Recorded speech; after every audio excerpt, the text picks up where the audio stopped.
നമസ്കാരം. കർമ്മ ന്യൂസ് പ്രേക്ഷകർക്ക് മഹാശിവരാത്രി ദിനത്തിൽ വളരെ വിശിഷ്ടയായ ഒരു അതിഥിയെ ഞങ്ങൾ പരിചയപ്പെടുത്തുകയാണ്. യമുന ദേവത്താൽ.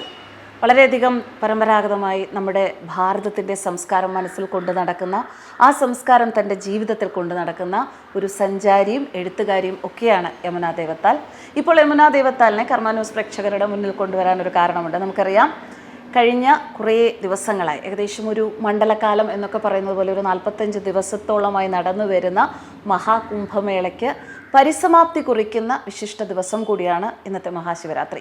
ഈ മഹാശിവരാത്രിയിൽ ഇത്തവണ ഈ മഹാകുംഭമേളയിൽ പങ്കെടുത്തതിൻ്റെ തൻ്റെ അനുഭവങ്ങൾ വിവരിക്കാൻ എത്തിയിരിക്കുകയാണ് യമുന ദേവത്താൽ. സ്വാഗതം മാഡം. വളരെ സന്തോഷം. കുംഭമേളയെക്കുറിച്ച് ധാരാളം കേട്ടു. കുംഭമേളയെക്കുറിച്ചുള്ള ഒരുപാട് വാർത്തകൾ പ്രേക്ഷകരിലേക്ക് എത്തിച്ചു. പക്ഷെ കുംഭമേള സന്ദർശിച്ചവരോട് ഒരുപാട് പേരോട് ഫോണിൽ സംസാരിച്ചു.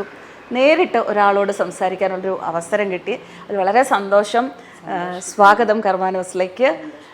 എങ്ങനെയുണ്ടായിരുന്നു കുംഭമേളയിലെ ആ ഒരു അനുഭവം ഒറ്റ വാക്കിൽ പറഞ്ഞാൽ? എനിക്ക് ജീവിതത്തിൽ ഒരിക്കലും മറക്കാൻ പറ്റാത്തൊരനുഭവമാണ്. ജീവിതത്തിലേക്ക് എന്നേക്കും ഒരു ഉന്നതിയിലേക്ക് എൻ്റെ മനസ്സിനെ കൊണ്ടെത്തിച്ച വളരെ അപൂർവമായ അനുഭവങ്ങൾ നൽകിയ ഒരു അവസരമായിരുന്നു കുംഭമേളയിൽ ഞാൻ കഴിഞ്ഞ 7 ദിവസങ്ങൾ. 7 ദിവസങ്ങൾ കുംഭമേളയിൽ കഴിയാൻ സാധിച്ചു. അപ്പോൾ ഇവിടുന്ന് പോകുമ്പോഴേ ആ ഒരു പ്ലാൻ മനസ്സിൽ വെച്ചിട്ടാണോ പോയത്? 7 ദിവസം അവിടെ നിൽക്കാം, അതോ ചെന്ന് കണ്ട് അതിൻ്റെ ഒരു ധന്യത കണ്ട് ആ ദിവസം കൂട്ടിയതാണോ? അതെ, അവിടെ ഞാൻ എത്തിക്കഴിഞ്ഞതിന് ശേഷമാണ് 7 ദിവസം ഞാൻ അവിടെ നിന്ന് പോയതാണ്. കാരണം എനിക്ക് അവിടെ നിന്ന് വിട്ടുപോരാൻ എൻ്റെ മനസ്സ് അനുവദിച്ചില്ല. ഞാനൊരു 22 ദിവസത്തെ യാത്ര കഴിഞ്ഞാണ് ഞാൻ UP-യിലേക്ക് എത്തുന്നത്. കാരണം ഭാരതത്തിൻ്റെ കിഴക്കൻ സംസ്ഥാനങ്ങളിലൂടെ സഞ്ചരിച്ച് അവസാനം എത്തിയത് UP-യിലാണ്. അപ്പോൾ കുംഭമേളയിൽ പങ്കെടുത്ത് സ്നാനം ചെയ്ത് തിരിച്ചു പോരാമെന്നുള്ളൊരു ആഗ്രഹത്തോടു കൂടിയാണ് ഞാൻ പ്രയാഗ്രാജിൽ ട്രെയിൻ ഇറങ്ങുന്നത്. ഞാൻ പ്രയാഗ്രാജിൽ എത്തിക്കഴിഞ്ഞു. കുംഭമേള നടക്കുന്ന നമ്മുടെ ധന്യഭൂമിയിലെത്തിയപ്പോഴാണ് ഓരോ ദിവസം കഴിയുന്തോറും വീണ്ടും വീണ്ടും അവിടെ നിൽക്കണമെന്ന് എൻ്റെ മനസ്സ് പറഞ്ഞുകൊണ്ടേയിരുന്നു. അങ്ങനെയാണ് ഞാൻ 7 ദിവസവും അവിടെ കഴിഞ്ഞത്. അത് ഒരു ധന്യതയായി എൻ്റെ ജീവിതത്തിൽ എന്നും മറക്കാനാവാത്ത അനുഭവമായി ചേർത്ത് വയ്ക്കുന്നു ലൈഫ്. മഹാകുംഭമേളയിൽ അങ്ങ് 7 ദിവസം ഉണ്ടായിരുന്നു. ഈ 7 ദിവസവും സ്നാനം ചെയ്യാൻ സാധിച്ചോ? 6 ദിവസം സ്നാനം ചെയ്തു ഞാൻ. അപ്പം ആദ്യത്തെ ദിവസത്തെ സ്നാനം എന്ന് പറയുമ്പോൾ അതിരാവിലെ 7 മണിക്കായിരുന്നു സ്നാനം ചെയ്തത്. അപ്പോൾ വളരെയേറെ ജനത്തിരക്കുള്ളൊരു സമയത്തായിരുന്നു. 7 മണി എന്ന് പറയുമ്പോൾ വളരെ കൊടും തണുപ്പിലും ഇത്രയേറെ ജനങ്ങൾ, പ്രായമുള്ളൊരു കുട്ടികൾ എല്ലാവരും തിങ്ങി നിറഞ്ഞു നിൽക്കുന്ന ഒരു സാഹചര്യമായിരുന്നു. അവിടെ ഞാൻ ആദ്യം സ്നാനം ചെയ്തുമ്പോൾ സൂര്യൻ ഉദിച്ചു വരുന്ന സമയമായിരുന്നു.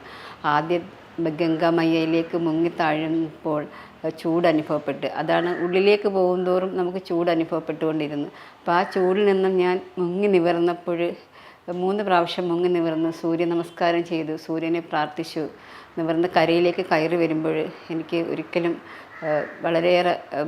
വളരെയേറെ സന്തോഷം നൽകുന്ന ഒരു അനുഭവമാണ് ഉണ്ടായത്. ഒരു അഘോര സന്യാസി, അദ്ദേഹം പൂർണ്ണ നഗ്നനായിരുന്നു. അദ്ദേഹം എൻ്റെ നേരെ ഒരു ഗ്ലാസ് ചായ നീട്ടിക്കൊണ്ട് എൻ്റെ അടുത്തേക്ക് വരികയാണ് ചെയ്തത്. അപ്പോൾ ആദ്യം വന്ന് ഞാനത് കാണുമ്പോൾ അമ്പരന്ന് പോയി. ഇത് വാങ്ങണോ വേണ്ടയോ? അദ്ദേഹം എൻ്റെ തൊട്ട് മുന്നിലാണ് നിൽക്കുന്നത്. അത് കാണുമ്പോൾ എങ്ങനെയാണ് ഞാൻ അദ്ദേഹത്തെ അഭിമുഖീകരിക്കുന്ന ഒരു വിഷമത്തിൽ ഞാൻ ഒരു നിമിഷം നിന്നുപോയി. അപ്പോൾ ചുറ്റുമുള്ളവരൊക്കെ അദ്ദേഹത്തെ തൊഴുത് നിൽക്കുന്നതായി കണ്ടു. അപ്പോഴേ മനസ്സിൽ ഞാൻ വിചാരിച്ചു, ശരിയാണ്, സാരമില്ല. അദ്ദേഹം ഈശ്വരന് തുല്യമായിട്ട് എനിക്ക് തോന്നുകയും അദ്ദേഹത്തിൽ നിന്ന് ആ ചൂട് ചായ വാങ്ങി കുടിക്കുകയുമാണ് ചെയ്തത്. അതെൻ്റെ ജീവിതത്തിൽ എനിക്ക് മറക്കാൻ പറ്റാത്ത, സ്നാന ദിവസങ്ങളിൽ മറക്കാൻ പറ്റാത്ത ഒരു അനുഭവമാണ്. ഈ ഒരുപാട് പേര് കുംഭമേളയുടെ ആ ഒരു പ്രീതിയെ കുറച്ച് കാണിക്കണമെന്ന് ആഗ്രഹിക്കുന്നവർ ഈ സന്യാസിമാരെക്കുറിച്ച്, അവരുടെ വേഷവിധാനങ്ങളെക്കുറിച്ച്, അവരെ ആരാധിക്കുന്ന ഹിന്ദു സംസ്കാരത്തെക്കുറിച്ചൊക്കെ ഒരുപാട് മോശമായിട്ടുള്ള കമൻസുകൾ ഈ ദിവസങ്ങളിൽ സമൂഹ മാധ്യമങ്ങളിലൂടെ പ്രചരിപ്പിക്കുന്നുണ്ട്.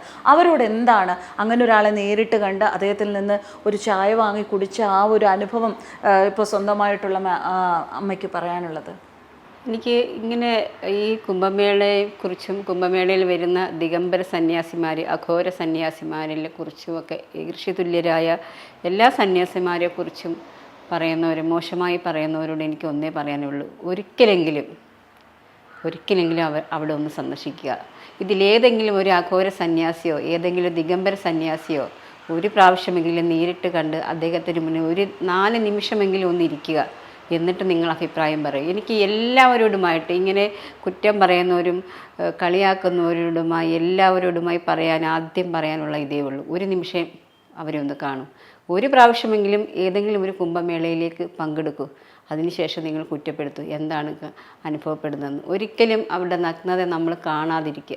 നമ്മുടെ കണ്ണിന് മുന്നിൽ അവരുടെ നഗ്നത ഒരിക്കലും കണ്ണിൽ പെടില്ല. അപ്പുറത്തേക്ക് വലിയൊരു ലോകമുണ്ട്, വലിയൊരു പ്രകാശമുണ്ട്, വലിയൊരു ഊർജ്ജമുണ്ട്. അത് മാത്രമാണ് നമ്മുടെ കൺമുന്നിലേക്ക് വരുന്നത്, നമ്മുടെ ഉള്ളിൽ മനസ്സിലേക്ക് പതിഞ്ഞിറങ്ങുന്നത് അത് മാത്രമാണ്.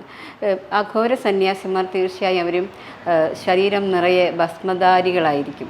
പിന്നെ വളരെയധികം രുദ്രാക്ഷമാലകൾ അണിഞ്ഞവരായിരിക്കും, പൂമാലകൾ ഉണ്ടായിരിക്കും, ചെറിയൊരു കൗപീനം ചിലർക്കെങ്കിലും കാണും, ചിലർക്കത് ഉണ്ടാവില്ല.